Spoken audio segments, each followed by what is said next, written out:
हाँ जी। Hello everyone. तो आप सब कैसे हैं? बहुत बढ़िया है। हमेशा ही होने चाहिए। तो आज हम जिस टॉपिक से शुरू करने वाले हैं वो है कैश फ्लो स्टेटमेंट। राइट। आपने नाम तो सुना ही होगा, कुछ ने शायद कर भी लिया होगा। तो आज हम शुरू करेंगे कैश फ्लो स्टेटमेंट। बट उससे पहले कुछ बेसिक चीजें करेंगे।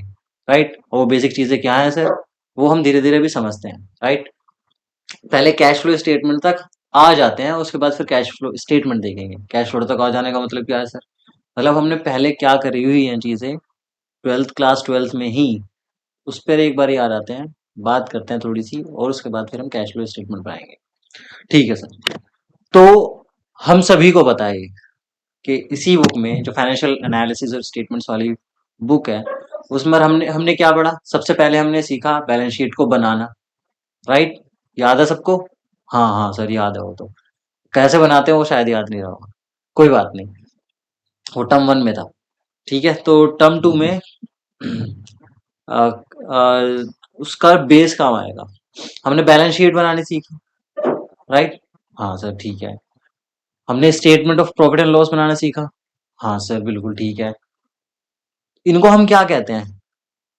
इनको हम कहते हैं, क्या कहते हैं? Financial statements. Right. But sir, कुछ और भी होता है। कुछ और क्या होता है? यही दो तो होती हैं चीजें। नहीं नहीं सर, कैश फ्लो स्टेटमेंट भी तो इसमें आता है। हाँ। तो कैश फ्लो स्टेटमेंट जो है वो फाइनल स्टेटमेंट्स के साथ ही बनता है। राइट। जब हम फाइनल स्टेटमेंट्स की बात करते हैं तो इसका मतलब हम balance sheet, statement of profit and loss and cash flow statement, हम तीनों चीजों की बात कर रहे हैं। समझ में आती है यहाँ तक बात? हाँ सर, यहाँ तो पता है हमें इतना तो। बहुत अच्छी बात है। तो इससे ये बात समझ में आती है कि हम जब कंपनीज लॉ का भी सेक्शन देखते हैं ना, सेक्शन 129, तो उसमें भी हमें साफ साफ दिखता है कि ये जरूरी है बनाना चीज। राइट। ठीक है सर। तो बनाना जरूरी है तो हमें बनाना आना भी चाहिए। राइट। तो हम उसी पर बात करते हैं। तो हमने फाइनेंशियल स्टेटमेंट्स में क्या क्या देखा?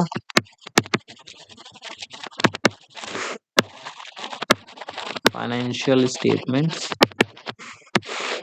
राइट। इसमें हमने क्या क्या, एक तो है बैलेंस शीट। अच्छा, राइटिंग को इग्नोर कर देना, आपको समझ में आना चाहिए बस। राइटिंग मेरी बहुत बुरी है। Balance sheet, statement of profit and loss होता है। मैं प्रॉफिट एंड लॉस लिखना चाह रहा था, चलो ठीक है, statement of profit and loss. ठीक है। और कैश फ्लो स्टेटमेंट।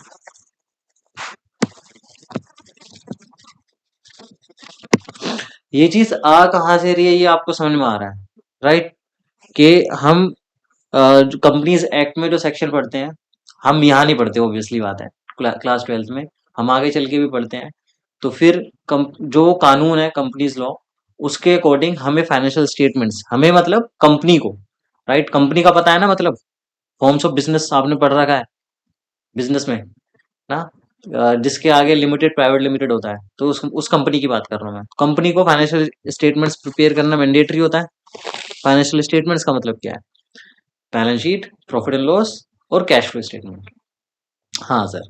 तो हम यहाँ सीखेंगे कैश फ्लो स्टेटमेंट का, कि ये इसका रोल क्या है, इसे हम क्यों बना रहे हैं।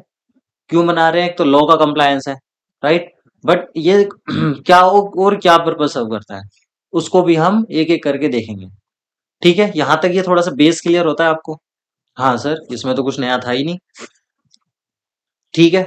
तो हम अब चलते हैं अपने मेन टॉपिक पर। Cash flow statement. राइट। ये सर, ये क्या लिख दिया? Yes three revised. आप ये सब अभी छोड़ दो अभी के लिए, है ना। ये आप एक तरह से समझो कि ये बस बनाने का तरीका है। किसके तरीके पे बनाना है? As three, accounting standards three, जो कि सी इंस्टीट्यूट ने दिया है। सी इंस्टीट्यूट मतलब institute of chartered accountants of India. वो एक कानून बनाता है कि जो अकाउंटिंग पॉलिसीज पॉलिसीज होंगी, अकाउंटिंग जो स्टेटमेंट्स बनेंगी, वो किस तरह से बनेगी वो बताता है। ठीक है, तो उसी ने बताया हुआ है कि आपको जो कैश फ्लो स्टेटमेंट बनानी है कैसे बनानी है, एएस थ्री के अकॉर्डिंग बनानी है। Okay sir. ना तो बनानी तो है, लेकिन अभी बनाने पे तो जा ही नहीं रहे। अभी तो हम बेसिक समझ रहे हैं कि होता क्या है। मैंने बता दिया कि फाइनेंशियल स्टेटमेंट के साथ प्रिपेयर करते हैं इसे। ना। अब आगे अगर हम समझेंगे इसको तो ये है क्या। हाँ सर ये बताओ क्या है ये। तो ये है क्या, cash flow statement means a statement. Sir ये स्टेटमेंट है ये क्या मजाक बात है, स्टेटमेंट है क्या मतलब, which shows the flow of cash and cash equivalents. ये एक बहुत काम की चीज है।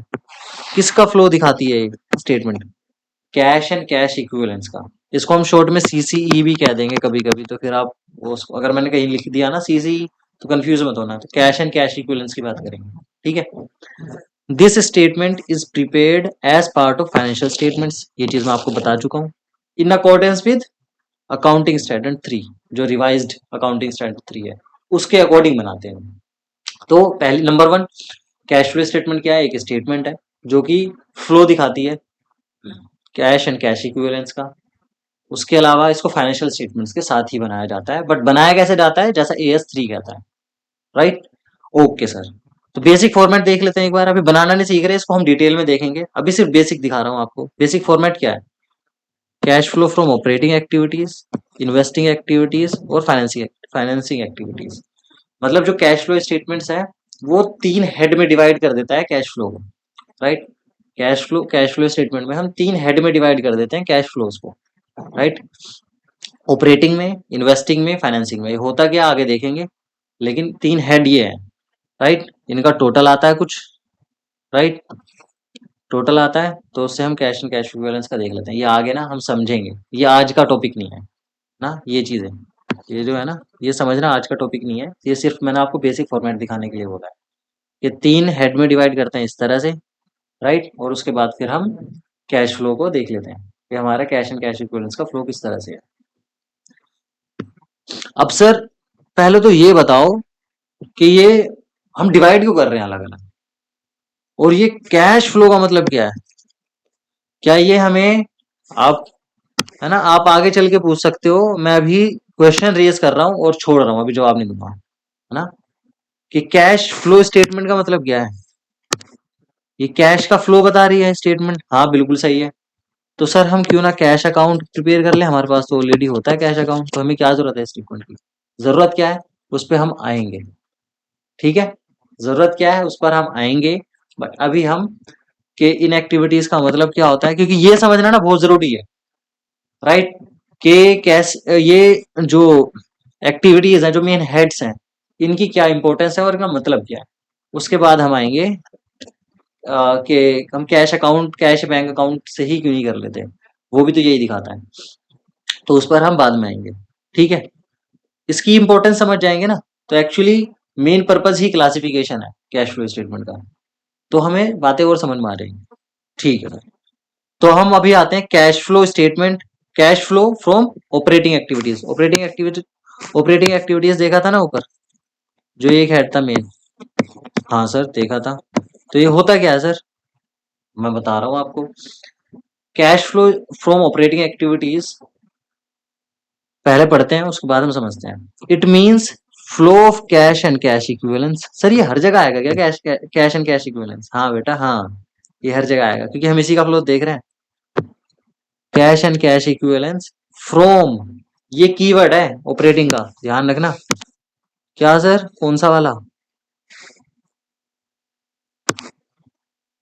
Principal revenue generating activity. मतलब जो हमारा बिजनेस है ना, उससे जो उसकी जो मेन है कोर एक्टिविटीज है ना, जिस चीज का बिजनेस है हमारा, जिस चीज के ऑपरेशन है, वहां से जो उन एक्टिविटीज को परफॉर्म करने से जो हमारे पास कैश जनरेट हो रहा है।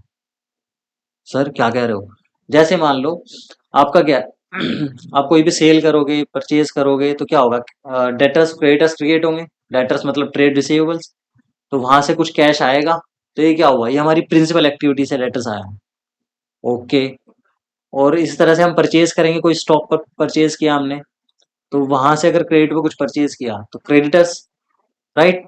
अगर हमने कैश में भी परचेज किया तो वो भी हमारा प्रिंसिपल रेवेन्यू जनरेटिंग एक्टिविटी हुई।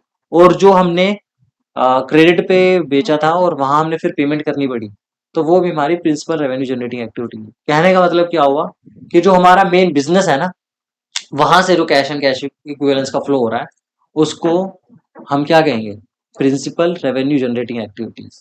ठीक है, सिर्फ यहां पर इतना ही नहीं आता, यहां पर आता है ये प्रिंसिपल रेवेन्यू जनरेटिंग एक्टिविटी तो आ गया, और जो वो आइटम्स जो ना इन्वेस्टिंग में आएंगे और ना फाइनेंसिंग में आएंगे, वो भी कहाँ आएंगे, वो भी रेवेन्यू जनरेटिंग एक्टिविटी में, वो भी ऑपरेटिंग एक्टिविटीज में आएंगे। ठीक है, हाँ सर ठीक है। सर ये तो बता दो कैश एंड कैश इक्विवेलेंस का मतलब क्या होता है, आराम से उस पर भी आएंगे हम। ठीक है सर, आप सारी चीजें तो बात के लिए छोड़ते जा रहे हो। ऐसी बात नहीं है, अभी धीरे धीरे हम हर एक चीज समझेंगे step by step.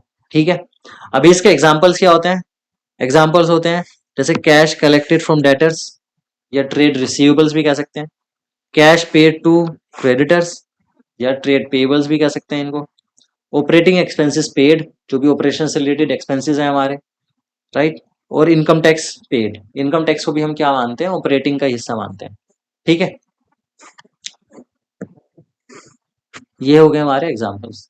I hope operating activities आपको क्लियर है, बोलो हाँ, हाँ बोलो हाँ बेटा, अच्छा चलो ठीक है। आई होप यहाँ तक क्लियर है। तो अभी हम चलते हैं आगे इन्वेस्टिंग एक्टिविटीज पर। हाँ सर हाँ, तो इन्वेस्टिंग हमने एक एक्टिविटी समझ ली, ऑपरेटिंग एक्टिविटी क्या होता है, एक हमारी जो प्रिंसिपल रेवेन्यू जनरेटिंग एक्टिविटी होती है, जो भी हमारा धंधा होता है सिंपल वर्ड्स में। और इसके अलावा जो इन्वेस्टिंग और फाइनेंसिंग एक्टिविटीज में नहीं आता, उसके अलावा जो भी इंसिडेंटल बची कुची चीजें होंगी ना, वो भी ऑपरेटिंग का ही पार्ट मानी जाएंगी। ओके, तो cash flow from investing activities. अब इन्वेस्टिंग एक्टिविटीज में it means cash and cash equivalence arising from flow of cash from non-current assets and investments. It includes incomes from disposal of non-current assets and investments. Sir ये क्या बात कह दी बेटा, आपने balance sheet पढ़ी है, बोलो हाँ। हाँ, उसमें हमने current investment, current assets, non current assets देखी थी। हाँ, तो ये उसी का फ्लो है कि जो भी कैश और कैश इक्विवेलेंस का फ्लो किससे रिलेटेड है, नॉन करंट एसेट से या नॉन करंट इन्वेस्टमेंट से। जो इनसे रिलेटेड है वो कहाँ आएगा, वो इन्वेस्टिंग का ही पार्ट माना जाएगा, और इनसे जुड़ी हुई जो चीजें होंगी, इनसे जुड़ी हुई जो इनकम्स होंगी, वो भी उसी का पार्ट माना जाएगा। अब इसमें ट्रांजेक्शन बहुत लिमिटेड होंगी। क्या होगा, सेल परचेज ऑफ ये नॉन करेंट असेट्स या इन्वेस्टमेंट्स, सेल परचेज होगा, एक तो प्रॉफिट एंड लॉस होगा इन पे, यहाँ से इन्वेस्टमेंट से जो इनकम आएगी वो होगी, दैट्स इट। यहाँ कुछ और आएगा क्या, आ सकता है कुछ और, नहीं आ सकता, राइट। तो इसके examples sale proceeds of fixed assets, या फिर लॉन्ग टर्म एसेट्स भी कह सकते हैं इनको, purchase of investment, income from sale of fixed assets या investments, income from investments, dividend income, या फिर इंटरेस्ट इनकम। यहां मैंने खोपड़ी बनाई हुई है, खतरे का निशान है ये, ध्यान रखना, यहां अक्सर गलती हो जाती है। अब ये गलती क्या होती है, हम आगे इसका एक और नोट पढ़ेंगे और उसके बाद हम बात करेंगे। ठीक है, आपको ऑपरेटिंग और इन्वेस्टिंग क्लियर है, क्लियर है, हाँ बोलो, हाँ चलो ठीक है। अब हम बात करते हैं आगे cash flow from financing activities. Sir ये फाइनेंसिंग एक्टिविटीज क्या होता है, फाइनेंसिंग एक्टिविटीज को हम और समझ लेते हैं एक बार। ठीक है, it means flow of cash and cash equivalence, flow of cash and cash equivalence arising from, कहां से अराइज हो रहा है, owners capital, loans and borrowings, right. मतलब कहने का क्या है, जो हमारे सोर्सेज ऑफ फाइनेंस है, जहां से हमारे पास पैसा आता है, हमारे पास मतलब बिजनेस के पास, कंपनी के पास। ठीक है, काउंटिंग का रूल है ना याद, बिजनेस को और हम जो ओनर्स होते हैं और बाकी जो लेंडर्स होते हैं उनको अलग अलग मानते हैं, तो हम यहाँ बिजनेस की बात कर रहे हैं, बिजनेस के पॉइंट ऑफ व्यू से अकाउंटिंग करते हैं। तो जो भी हमारे सोर्सेज ऑफ फाइनेंस हैं उसकी बात कर रहे हैं, यहाँ कहाँ कहाँ से पैसा आता है, इक्विटी शेयर होल्डर से आ सकता है, प्रेफरेंस शेयर होल्डर से आ सकता है, राइट, और लोन ले सकते हैं बैंक वगैरह से, बोरोइंग्स कह सकते हैं उनको, शॉर्ट टर्म लॉन्ग टर्म कुछ भी हो सकता है। ठीक है, हाँ सर ठीक है, बट यहीं तक रेस्ट्रिक्टेड नहीं है फाइनेंसिंग एक्टिविटीज, और सर और भी कुछ आता है क्या, हाँ हाँ बिल्कुल आता है। It also includes service cost. Sir ये सर्विस कॉस्ट क्या होता है, ऑफ कैपिटल एंड लोन्स, मतलब इन जो ये है ना, कैपिटल है या लोन्स है, इनकी जो सर्विस कॉस्ट है वो भी फाइनेंसिंग का ही पार्ट बनेगी। ठीक है। अब लोन का क्या होता है? Loan means loan borrowed, short term और लॉन्ग टर्म, सिक्योर्ड अनसिक्योर्ड, कुछ भी हो, हमें उससे मतलब नहीं है। ठीक है। अब सर्विस कॉस्ट का मतलब क्या है? सर्विस कॉस्ट का मतलब है कि वैसे आगे मैंने नोट दे रखा है इसका। एक सर्विस कॉस्ट का मतलब क्या है? Dividend payments and interest payments are termed as service cost. Service cost of capital and loans की बात कर रहे हैं हम। तो हम अगर किसी से पैसा लेंगे तो उनको क्या देंगे? इंटरेस्ट देंगे, डिविडेंड देंगे, राइट? यही तो देंगे ना। तो ये उनको सर्व करने की, उनके जो उन्होंने जो पैसा दिया ना हमें, तो उसके बदले में उनकी सर्विस कॉस्ट, राइट? तो हमारे लिए सर्विस कॉस्ट क्या होगी? डिविडेंड पेड या फिर इंटरेस्ट पेड।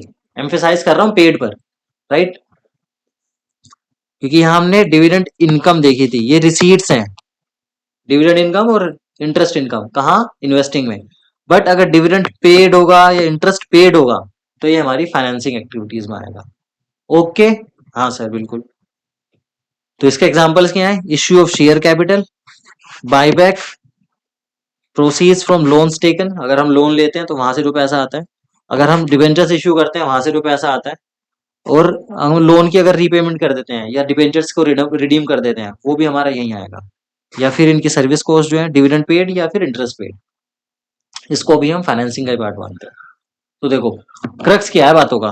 क्रक्स सिंपल सा समझते हैं क्या है। अगर हम बात कर रहे हैं operating activity, right? Operating activity में क्या आएगा?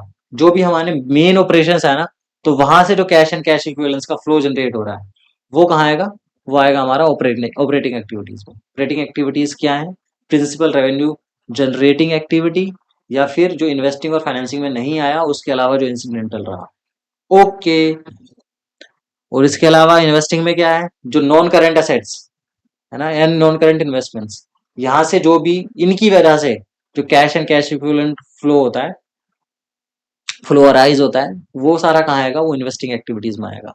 चाहे वो इनका सेल परचेज हो, यहाँ से इनकम आ रही हो, लॉसेज हो, सारे कहाँ आएंगे? वो यहीं पर आएंगे। ओके। इसके अलावा फाइनेंसिंग एक्टिविटीज में क्या हुआ? ओनर्स कैपिटल है ना, यहाँ पर हम कहाँ जा रहे हैं? इक्विटी एंड लाइबिलिटी साइड में, बैलेंस शीट की, right? Equity and liability side में जा रहे हैं। तो यहाँ पर ओनर्स कैपिटल और बोरोइंग्स। ओनर्स कैपिटल में ना शेयर होल्डर्स फंड जो पूरा आ जाता है, मैं पूरे की बात कर रहा हूँ, राइट? शेयर होल्डर्स फंड में क्या क्या आता है? इक्विटी शेयर कैपिटल आती है, प्रेफरेंस शेयर कैपिटल भी आती है। ठीक है, ध्यान रखना है इसको। और उनको जो डिविडेंड्स देते हैं वो भी आता है। इसके अलावा लॉन्ग टर्म बोरोइंग्स जो होती हैं या शॉर्ट टर्म बोरोइंग्स होती हैं, सिक्योर्ड अनसिक्योर्ड कैसी भी हो, राइट? वो भी कहाँ आती है? वो भी फाइनेंसिंग में आती है। और जो शेयर होल्डर्स होते हैं उनको क्या देते हैं? डिविडेंड देते हैं। और इसके अलावा जो लेंडर्स होते हैं उनको हम क्या देते हैं? बताओ। उनको हम क्या देते हैं? इंटरेस्ट पेमेंट करते हैं, राइट? वो भी फाइनेंसिंग का ही पार्ट आएगी। आई होप आपको क्लियर है, राइट? कुछ नोट्स हैं जो कि बहुत क्रूशियल है जानना आपके लिए। एक तो जो बैंक ओवरड्राफ्ट होते हैं या फिर कैश क्रेडिट्स होते हैं, उनको हम ना लोन्स ही मानते हैं।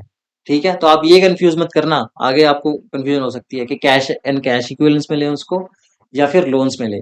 तो लोन्स में लेना फाइनेंसिंग का पार्ट मानना, और इन पर जो इंटरेस्ट की पेमेंट होगी वो भी फाइनेंसिंग का पार्ट मानना है। क्लियर है?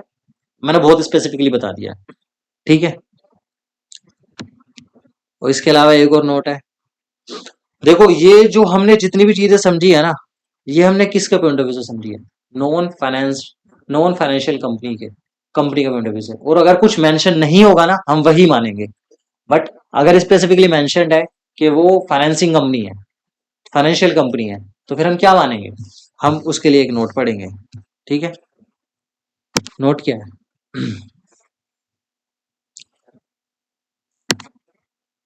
इंटरेस्ट एंड डिविडेंड, रिसीट्स हो या फिर पेमेंट्स हो, कुछ भी हो, कोई मतलब नहीं है, are considered as operating activities for financial companies. Sir ऐसा क्यों? क्योंकि मैंने आपको बताया ना कि इनके लिए जो फाइनेंशियल कंपनीज हैं जैसे बैंक्स हैं, इनके लिए कोर एक्टिविटी क्या है? बताओ। सर ये तो इंटरेस्ट से कमाते हैं, इंटरेस्ट डिविडेंड यही होता है इनका तो कमाई का जरिया। हाँ, तो इनकी ये ऑपरेशंस वाली इनकम हुई ना, या ऑपरेशंस ऑपरेशंस का पार्ट हुई ना। इनके इनके लिए प्रिंसिपल रेवेन्यू जनरेटिंग एक्टिविटी तो यही हुई। तो जो फाइनेंशियल कंपनीज होती हैं उनके लिए हम क्या मानते हैं, इंटरेस्ट, और डिविडेंड को, चाहे वो रिसीट्स हो या पेमेंट्स हो, उनको ऑपरेटिंग मानते हैं। ओ, समझ में आती है बात यहाँ तक? हाँ सर, बिल्कुल आती है। सर आपने इसमें एक चीज नहीं समझाई, बोलो क्या?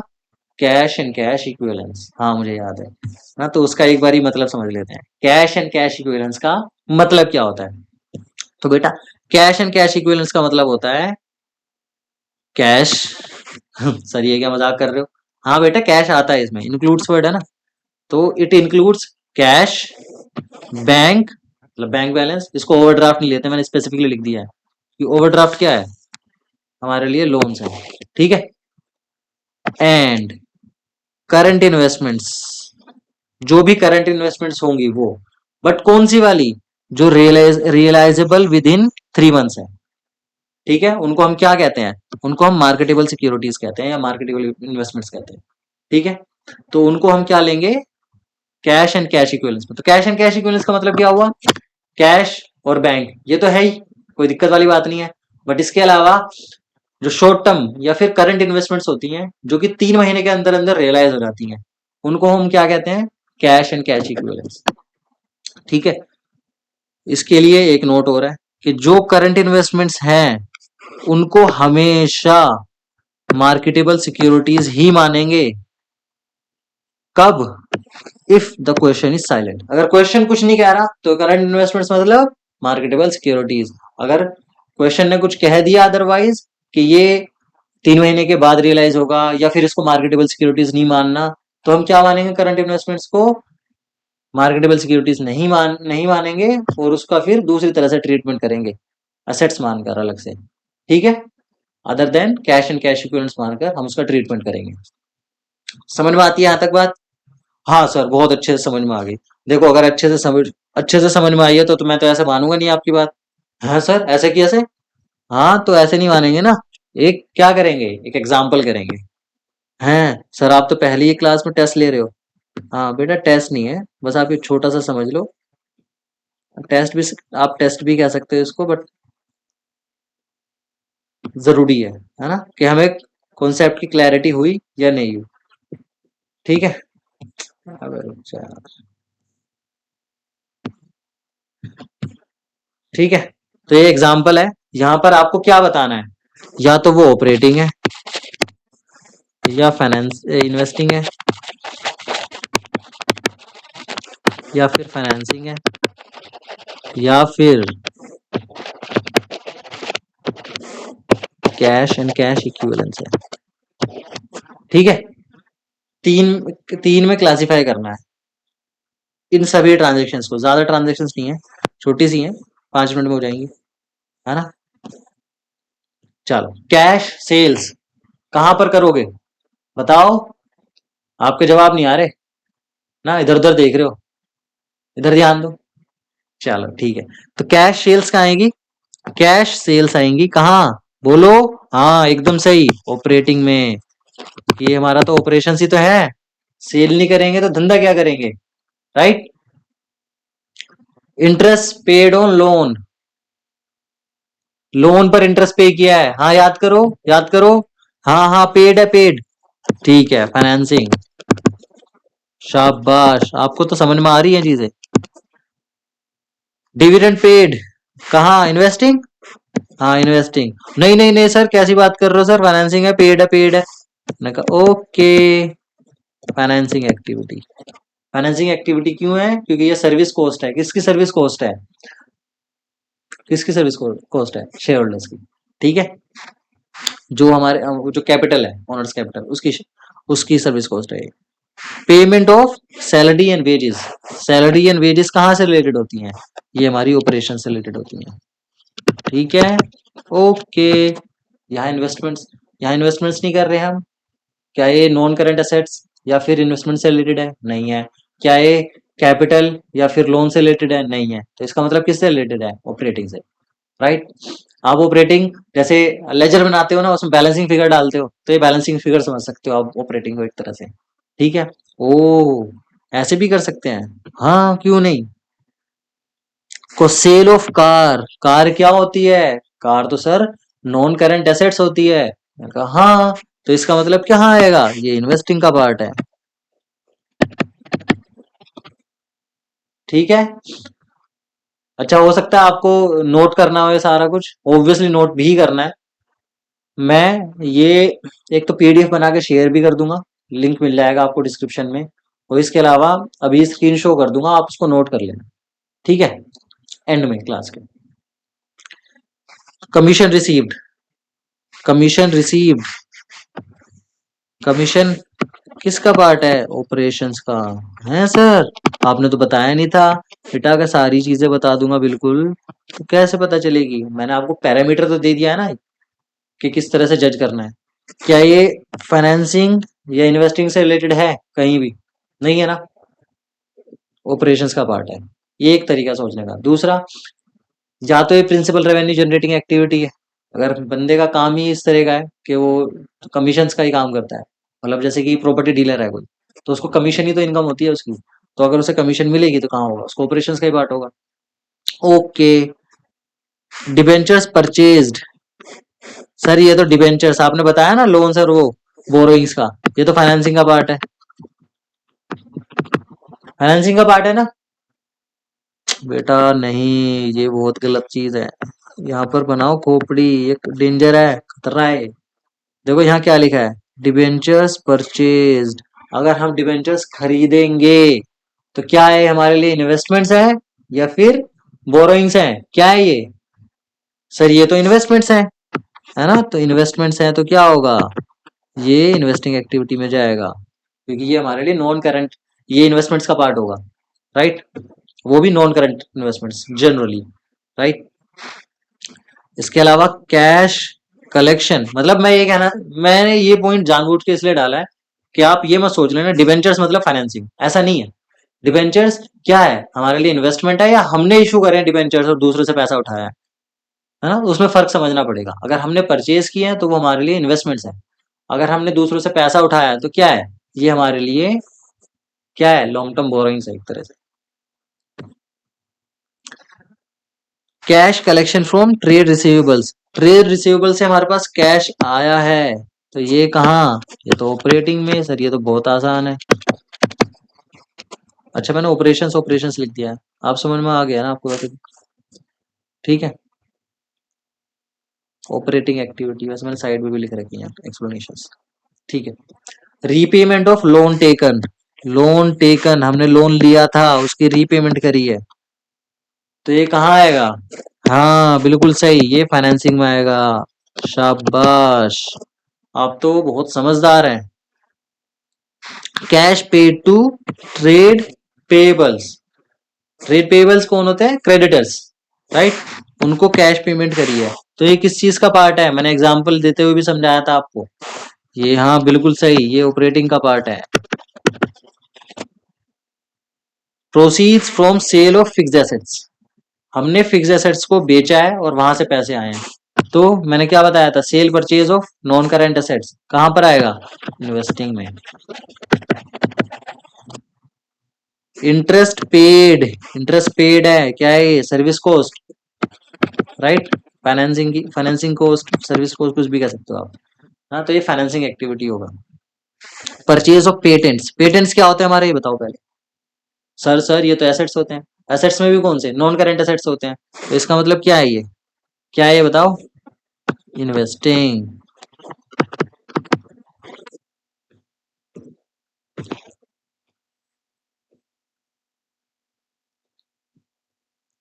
अब आगे, रेंट पेड, रेंट की पेमेंट करी है, तो ऑपरेशंस के दौरान ही करते हैं ये चीज तो, रेंट पेमेंट वगैरह। हाँ सर, हाँ वो तो इसीलिए करते हैं, तो ये क्या है, operating activity,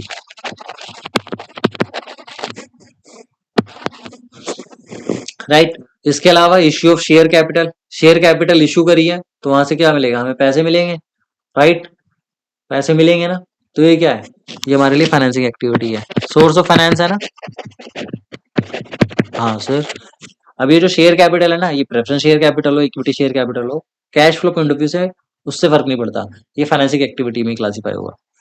purchase of shares, ये कहाँ आएगा, सर ये भी तो शेयर, ये सेम ही तो है, फाइनेंसिंग ही तो आएगा। नहीं नहीं नहीं सर, सर गलती कर रहे हो आप, हैं बेटा, क्या गलती कर रहा हूं मैं, सर आप हमको समझा रहे हो और खुद गलती कर रहे हो। मैंने कहा बेटो बेटा मैंने क्या गलती कर दी। सर ये परचेज है, परचेज ऑफ शेयर्स, ये तो हमारे लिए इन्वेस्टमेंट्स है। ओके, तो ये क्या हुआ, इन्वेस्टिंग एक्टिविटीज। आपको समझ में आ रही है बात या नहीं आ रही, ये बताओ। आ रही है ना बात समझ में? हाँ बहुत अच्छी बात है। बैलेंस एट बैंक, ये तो बैंक से रिलेटेड है, क्या है मतलब एसेट से रिलेटेड है, तो इन्वेस्टिंग होना चाहिए, है ना? नहीं, इन्वेस्टिंग नहीं है, ये है cash and cash equivalence. Definition याद है ना? क्या होती है डेफिनेशन, एक बार और बताओगे आप? Cash and cash equivalence, right. Cash balance हो, बैंक बैलेंस हो, या फिर शॉर्ट टर्म इन्वेस्टमेंट्स या करंट इन्वेस्टमेंट्स हो, जो कि 3 महीने के अंदर अंदर रियलाइज हो जाती है, उसको हम क्या कहते हैं, कैश एंड कैश इक्विवेलेंस कहते हैं, इनका टोटल को। ओके, परचेज ऑफ शेयर्स, ये भी क्या है, purchase of shares of ABCD limit, ABC limited. हमने शेयर्स खरीदे हैं किसी कंपनी के, तो ये क्या है, ये भी इन्वेस्टमेंट्स हैं, इसका मतलब इन्वेस्टिंग एक्टिविटी। ओ, इसका मतलब सर हमें देखना पड़ेगा कि हम ये इन्वेस्टमेंट कर रहे हैं या बोरो कर रहे हैं। हाँ बिल्कुल देखना पड़ेगा, राइट। देखो जो कैश फ्लो में मेन गेम है ना, वो दो है। एक हम आगे प्रैक्टिस करेंगे उसको लेकर, एक अभी जो बता रहा हूँ क्लासिफिकेशन, कि वो कौन से हेड में जाएगा, वो ट्रांजेक्शन जो है वो किस हेड में जाएगी, ये मेन है। दो हैं सबसे ज्यादा क्रूशियल जो चीजें, उनमें से एक है क्या, किस हेड में क्लासिफाई करना है। ओके, ठीक है। Short term deposits at bank, bank में शॉर्ट टर्म डिपॉजिट किया है, क्या क्या मानेंगे इसको, इसको हम मानेंगे cash and cash equivalence. Sir ये तो आपने डेफिनेशन में नहीं लिखवाया था। बेटा मैंने ये लिखवाया था ना कि जो करंट इन्वेस्टमेंट्स होंगी, अगर कुछ नहीं मेंशन होगा तो हम उसको equivalence, cash and cash equivalence मानेंगे। हाँ सर, तो ये भी तो हम इस तरह से क्लासिफाई कर सकते हैं, ये मान सकते हैं हम 2 महीने की एफडी कर दी, महीने भर की एफडी कर दी, राइट। बिजनेसेस के लिए खासकर स्टैंडिंग एक इंस्ट्रक्शंस दे दी जाती है, जो बिजनेस होता है वो दे देता है कि लेट्स से 1 लाख के ऊपर बैलेंस हुआ तो उसकी एफडी कर देना, ऑटोमेटिकली एफडी हो जाती है वो, और जैसे बैलेंस नीचे आता है वो वापस ब्रेक होकर अकाउंट में आती है, तो बहुत शॉर्ट टर्म के लिए होती है। Okay sir, sale of marketable securities, sir ये तो इन्वेस्टमेंट्स को सेल कर रहे हैं ना, तो ये तो इन्वेस्टमेंट इन्वेस्टिंग में आएगा। नहीं बेटा एक बार और रुको, सर रुक गए। चाहे परचेज हो, सेल हो, या बैलेंस दे रखा हो, या कुछ भी कर रखा हो, ये क्या है, कैश एंड कैश इक्विवेलेंस है, किसका, मार्केटेबल सिक्योरिटीज का, ठीक है। ओके, रिडम्पशन, रिडम्पशन का मतलब क्या होता है, रीपेमेंट, राइट।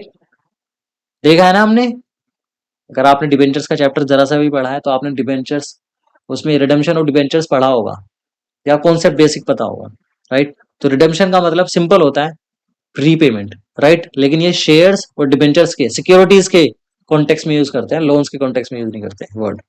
तो redemption of preference shares, preference shares ये किस चीज का पार्ट है, ये फाइनेंसिंग का पार्ट है, राइट। तो इसकी रीपेमेंट भी कहाँ आएगी, फाइनेंसिंग में ही आएगी। ओह, सेल ऑफ मशीन, सर ये तो मशीन तो नॉन करेंट एसेट्स होती है, तो इसका मतलब इन्वेस्टिंग का पार्ट है। रुको जरा, सबर करो, अभी है आगे, है ना। Sale of machine by a dealer of machine, जो मशीन में ही डील करता है ना, वो सेल परचेज कर रहा है, तो उसका तो ये बिजनेस हुआ ना, सेल परचेज करना। तो ये किस चीज का पार्ट होगी, ये ऑपरेशंस का पार्ट होगी, मतलब ये ऑपरेटिंग एक्टिविटी है उसके लिए। समझ में आती है बात या नहीं आती, हाँ। इस पॉइंट से जो मैंने आपको बताया ना, कि जो फाइनेंशियल कंपनीज होती है उनके लिए इंटरेस्ट और डिविडेंड हम क्या मानते हैं, ऑपरेटिंग मानते हैं। देखो इन चीजों को ना रटना नहीं है, आप रटोगे तो फिर आप कितनी चीजें रटोगे, एक नई चीज आ रहेगी क्वेश्चन में तो आप कंफ्यूज हो जाओगे। रटना नहीं है, सिर्फ क्या कि आ, उसका बिजनेस क्या है, राइट, उसके लिए क्या होगा ऑपरेशंस, और उसके लिए इन्वेस्टिंग क्या होगा, उसके लिए फाइनेंसिंग क्या होगा, उसको देखना है बस, दैट्स इट। इतना सिंपल है क्लासिफाई करना, राइट। जैसे कि एक डीलर है तो उसके लिए तो धंधा ही है ना, ये सेल परचेज करना उसका बिजनेस है, राइट। तो उसकी जो सेल परचेज बिजनेस है, तो उसका मतलब उसको ऑपरेटिंग में क्लासिफाई करेंगे, उसके लिए तो प्रिंसिपल रेवेन्यू जनरेटिंग एक्टिविटी है ना वो। हाँ सर बिल्कुल है, तो बस कंफ्यूजन वाली बात ही नहीं है फिर तो। इसके अलावा interest paid on bank overdraft, ये तो कैश एंड कैश इक्विवेलेंस है ना। रुको, कैश एंड कैश इक्विवेलेंस नहीं है, ये फाइनेंसिंग एक्टिविटी है। मैंने बताया था ना कि लोन्स में ही क्लासिफाई करते हैं, तो ये फाइनेंसिंग एक्टिविटी है। कैश इन हैंड, ये तो क्या है, इसके लिए तो एक्सप्लेनेशन चाहिए नहीं ना, इतना तो आ गया आपको समझ में।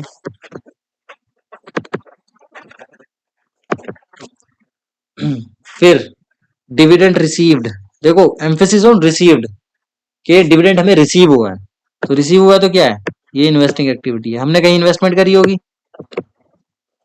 वहां से हमें डिविडेंड मिला है, तो ये क्या है, इन्वेस्टमेंट से रिलेटेड इनकम है, राइट।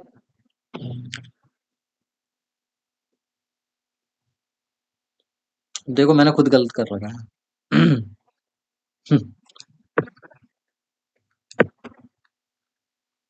चलो आपको मैं इसको ना पीडीएफ को शेयर कर दूंगा, राइट। और इसके अलावा हम कल, मतलब जो नेक्स्ट क्लास होगी उसमें हम एक्चुअली कैश फ्लो स्टेटमेंट को बनाना सीखेंगे। आई होप यहाँ तक चीजें क्लियर हैं। एक बारी मैं फटाफट रिवाइज करवा देता हूँ। कैश फ्लो स्टेटमेंट क्या होती है, कैश फ्लो स्टेटमेंट दिखाती है कैश एंड कैश इक्विवेलेंट्स का फ्लो, राइट। और ये फाइनेंशियल स्टेटमेंट के साथ प्रिपेयर करी जाती है as per accounting standard 3 revised, right. इसके जो 3 हेड होते हैं मेन, कौन कौन से, ऑपरेटिंग एक्टिविटीज, इन्वेस्टिंग एक्टिविटीज और फाइनेंसिंग एक्टिविटीज। ऑपरेटिंग एक्टिविटीज में क्या आता है, कैश एंड कैश इक्विवेलेंस जो कहां से अराइज होते हैं, प्रिंसिपल रेवेन्यू जनरेटिंग एक्टिविटी से या फिर किसी और आइटम से जो इन्वेस्टिंग या फाइनेंसिंग नहीं है, ठीक है। इसके अलावा फिर दूसरा क्या है, हम इसके एग्जांपल्स क्या आते हैं, जैसे ट्रेड रिसीवेबल से कैश कलेक्शन हुआ है, कैश सेल्स हुई है, वो भी इसमें आ जाएगा, राइट। इसके अलावा ऑपरेटिंग एक्सपेंसेस हमने पे कर दिए, वो भी यहीं आ जाएगा। इसके अलावा इन्वेस्टिंग एक्टिविटी में, इन्वेस्टिंग एक्टिविटी क्या होती है, कैश एंड कैश इक्विवेलेंस का फ्लो जो कहां से आता है, नॉन करेंट एसेट से या इन्वेस्टमेंट से, राइट। और इनके इनके अगेंस्ट में जो इनकम्स होती हैं वो भी हमारी इन्वेस्टिंग एक्टिविटी ही होती है, राइट। इन्वेस्टिंग एक्टिविटी के एग्जांपल क्या थे, sale and purchase of fixed assets, long term assets या फिर investments, right. Income from investments, right. और इसके अलावा क्या बचा, इसके अलावा तो कुछ बचा नहीं इसमें, डिविडेंड रिसीव्ड हो गया, इंटरेस्ट रिसीव्ड हो गया, मतलब कोई भी इनकम जो आ रही है, राइट। यहाँ रिसीव्ड वर्ड पे एम्फेसिस दे रहा हूं मैं, रिसीव्ड, ठीक है। इसके अलावा आगे हम फाइनेंसिंग एक्टिविटीज में, फाइनेंसिंग एक्टिविटी में क्या होता है, जो कैश एंड कैश इक्विवेलेंट का फ्लो बताती है फाइनेंसिंग एक्टिविटीज, जो किसकी वजह से होती है, ओनर्स कैपिटल की वजह से। ओनर्स कैपिटल का मतलब इक्विटी शेयर होल्डर्स फंड भी, इक्विटी शेयर होल्डर्स कैपिटल भी मानते हैं, और इसके अलावा प्रेफरेंस शेयर कैपिटल भी मानते हैं, ठीक है।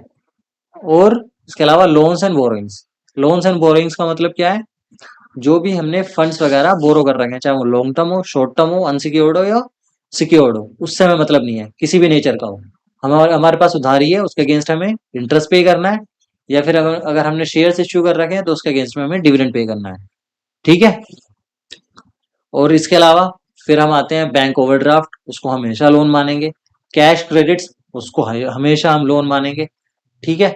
इसके अलावा कहाँ है, कैश एंड कैश इक्विवेलेंस की बैलेंस, ओ डेफिनेशन पर आए। कैश एंड कैश इक्विवेलेंस की डेफिनेशन क्या होती है, कैश, बैंक, और क्या तीसरी तीसरी चीज थी करंट इन्वेस्टमेंट्स, जो कि 3 महीने के अंदर अंदर रियलाइज हो जाएगी हमें, राइट। उनको हम क्या कहते थे, मार्केटेबल सिक्योरिटीज, ठीक है। आई होप यहाँ तक क्लियर है आपको। मैंने अपनी पूरी कोशिश करी है कि आपको कंफ्यूजन ना रहे इस चीज में। आई होप क्लासिफिकेशन करने में, अगर आपसे कोई पूछता है क्लासिफाई करो इसको तीनों एक्टिविटीज में और चौथा कैश एंड कैश इक्विवेलेंस में, तो आप क्लासिफाई कर पाओगे किसी भी ट्रांजेक्शन को। अगर फिर भी आपके कुछ डाउट्स हैं तो कमेंट सेक्शन खुला हुआ है, आप वहां पर डाउट्स पूछें। इसके अलावा मेरा इंस्टा हैंडल है, ईमेल है, आप जिसके थ्रू भी पूछना कंफर्टेबल समझे आप मुझे क्वेश्चन पूछ सकते हैं, और I be honoured, I be privilege to answer, right. तो ठीक है, फिर आज यहीं रुकते हैं। हम कल से कैश फ्लो स्टेटमेंट प्रिपेयर कैसे करते हैं और क्या उसके कॉन्सेप्ट्स होते हैं उस पर ध्यान देंगे, ठीक है। Bye bye, take care and see you soon, bye bye.